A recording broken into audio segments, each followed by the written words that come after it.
یہ اللہ رب العزت نے بتلایا ہے جو اس بات کو پسند کرتے ہیں کہ وہ ایمان والوں میں بے حیائی کو فروغ دیں، جو اس بات کو پسند کرتے ہیں کہ اہل ایمان میں بے حیائی کو فروغ دیں، ان کے لیے دردناک عذاب ہے، دنیا میں بھی آخرت۔ جب یہ قرآن کی آیت اتری تھی تو مدینہ کا منورہ کا ایک محدود معاشرہ، محدود سوسائٹی، ایک مخصوص واقعہ، لیکن اس قرآن کی آیت کی تفسیر بہت وسیع۔ اگر آج کی دنیا دیکھی جائے، آج کی صحافت، آج کا ٹیلی ویژن، آج کا لٹریچر، آج کے میڈیا اور آج کے تعلیمی اداروں کا نظام تعلیم دیکھا جائے تو قرآن کی یہ تفسیر کھل کے سامنے آ گئی۔ اگر آج کا لٹریچر، آج کا ذرائع ابلاغ، آج کا میڈیا، آج کا ٹیلی ویژن، آج کا ریڈیو، آج کا ناول اور آج کا تعلیمی اداروں کا ماحول دیکھا جائے تو یہ آیت کی تفسیر ایک معجزہ لگتی ہے، یہ آیت ایک معجزہ لگتی ہے۔ اس کا یہ اعجاز ہے کہ اس کی آج تفسیر ساری دنیا بنی ہوئی ہے۔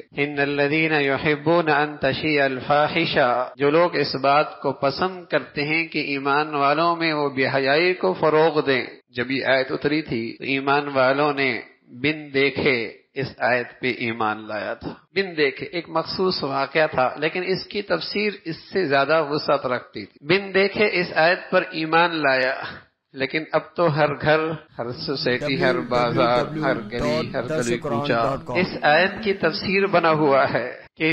قومی سیاست کے جلسے ہوں اور بدقسمتی سے نام نہاد مذہبی مجالس ہوں، وہاں بھی بے حیائی کو فروغ دینے کی شکلیں اختیار کی۔ ہمیں عزیزو، جو قوم کا مقتدی طبقہ اور مذہب کے نام پر یہ مخلوط محفلیں ہونے لگیں گی، پھر آنے والی نسل محبت کے دن ہی منائے گی۔ پھر اس نئی نسل کے اسکول کالجوں میں، یونیورسٹیوں میں محبت کے دن ہی منائے جائیں گے، حرام محبت،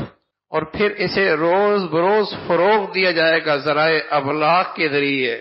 ان الذین یحبون ان تشیع الفاحشہ فی الذین آمنوا لهم عذاب علیم، کہ مسلمان معاشرے میں بے حیائی کو فروغ دینے والا، یہ مسلمان معاشرے کا دشمن ہے، یہ اسلامی سوسائٹی کا دشمن ہے، بلکہ سچ ہے یہ مسلمانوں کی ازواجی زندگی کا دشمن ہے، مسلمانوں کے خاندانی استحکام کا دشمن ہے۔ اس لیے کہ جس معاشرے میں بے حیائی فروغ پاتی ہے وہاں میاں بیوی کا اعتماد نہیں رہتا،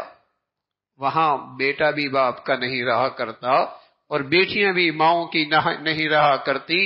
اور وہاں خاندانی استحکام بھی رخصت ہو جایا کرتا ہے، بکھرنے لگتا ہے۔ تو اگر مسلمان معاشرے سے کوئی دشمنی کرنی ہے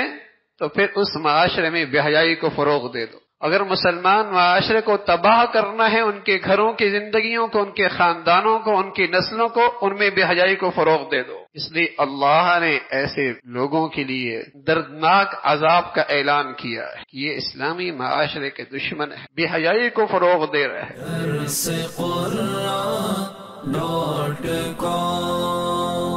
www.darsequran.com